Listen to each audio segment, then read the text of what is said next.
Hey guys. Today we gonna review based on true crazy story. With insane plot twist spoiler ahead. Please like and subscribe. This is actual true story. The movie opens at night in a cold, remote Wyoming wilderness on the Wind River Indian Reservation. Natalie Hanson, an 18-year-old Native American woman, is running barefoot through the snow while crying and looking back over her shoulder when we see the opening credits. The next scene shows Cory Lambert in full white camouflage shooting a wolf. Lambert is a hunter for the Fish and Wildlife Department who kills predatory animals in the area. The next scenes show Cory picking up his son from his ex-wife's house to take him out to the Indian reservation to visit her parents. It becomes evident that Cory lost his daughter at a young age. While out on one of his hunts, Lambert comes across the body of a young woman, Hanson. She's partly submerged in the snow with no shoes on, her toes and feet frostbitten, and a large wound on her forehead. Cory Lambert reports the crime to the reservation tribal police, who notify Natalie's parents, Martin and Annie Hanson. They wait at the Hanson house as FBI agent Jane Banner, Elizabeth Olsen, arrives during a snowstorm. They take snowmobiles out to the location where Natalie's body is found. Jane labels the event as a homicide. After returning to town, they go to the medical examiner's office, who explains that Natalie was raped by an unknown number of people, but that she died from the cold hitting her lungs and causing them to burst, and she died alone. Jane is upset because it's not being labeled a homicide, even though everyone knows she died while running for her life. Jane and the sheriff go to the victim parents. After speaking with the father, when Jane goes to the mother room, she saw the mother hurting herself. Also, the father and Cory were good friend. Cory comforted him about his daughter passing. The father told him he suspected his older son because he was drug addict. Cory, Jane, and Ben all head to the rundown house of Sam Littlefeather, which is a drug den on the reservation, as they look for clues. Upon arriving, they are fired upon by Sam as well as Chip Hanson, Natalie's brother. Cory is able to subdue Chip and another man while Jane pursues Sam Littlefeather in the house. Sam comes around a corner and fires at Jane, missing, while she is able to hit him with several rounds. He dies on the spot. They interview Chip, and the other man, and Cory finds out that Natalie had a boyfriend named Matt, who was a security guard at one of the local oil drilling camps in the mountains. While arresting Chip, Cory sees snowmobile trails going up the hill from the house and goes to track them along with Jane. Up the hill they find the dead body of Matt Rayburn, who was Natalie's boyfriend, being eaten and chewed on by birds, half buried in the snow. Jane, Ben, and two other deputies from tribal police take snowmobiles all the way up to the oil drilling camp, which has several trailers on it for the workers to sleep while working up there. Cory decides to go back up the hill to further investigate Matt's death. They are greeted by the lead security guy for the drilling area. They ask him where Matt is, and the security guy says he was hoping they might have answers and that he'd been missing for a few days. He has several scars on his face, as do two of the other security guards, who come down as well. As they're walking to Matt's trailer, the lead security guy mentions them finding Natalie's body a few days ago and that he heard it on the radio.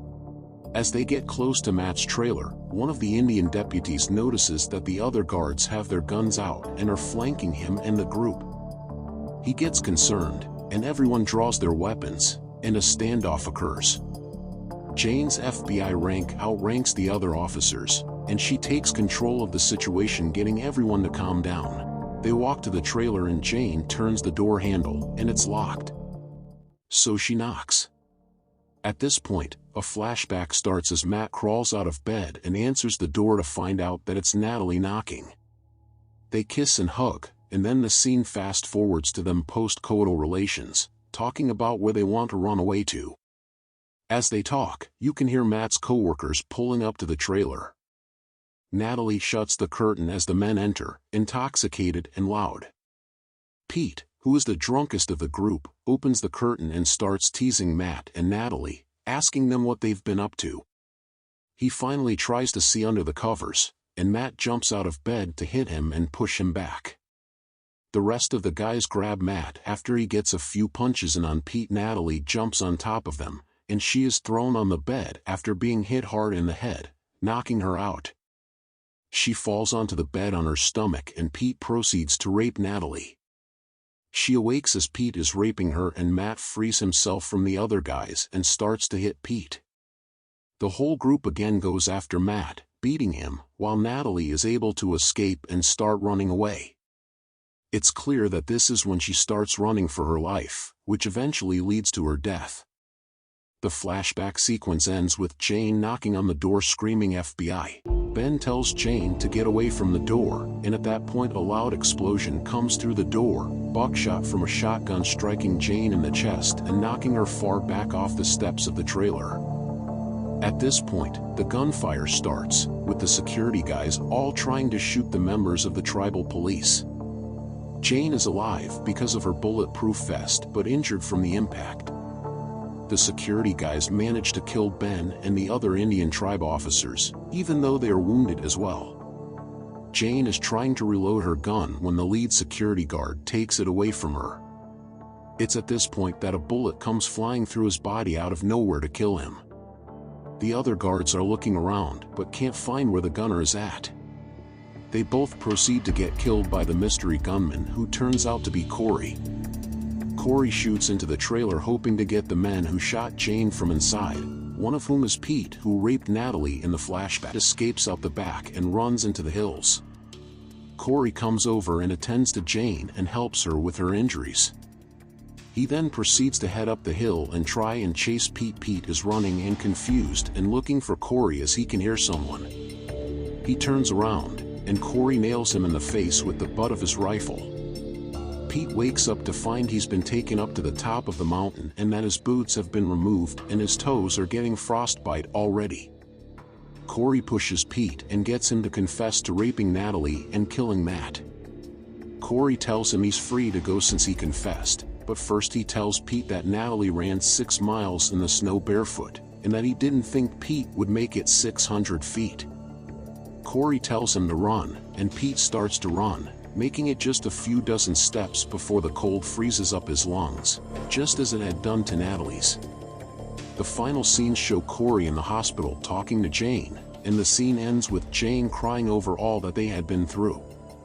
Then Cory goes to Martin Hansen's house where he finds Martin sitting outside with his death paint face paint on his face. Martin says he just invented death paint. Cory hints that they caught all the guys and that the man who killed Natalie went out with a whimper. Martin, then starting to get choked up, says, "I just want to sit here and miss her for a minute. Will you sit with me?" The end. Please subscribe for more movie.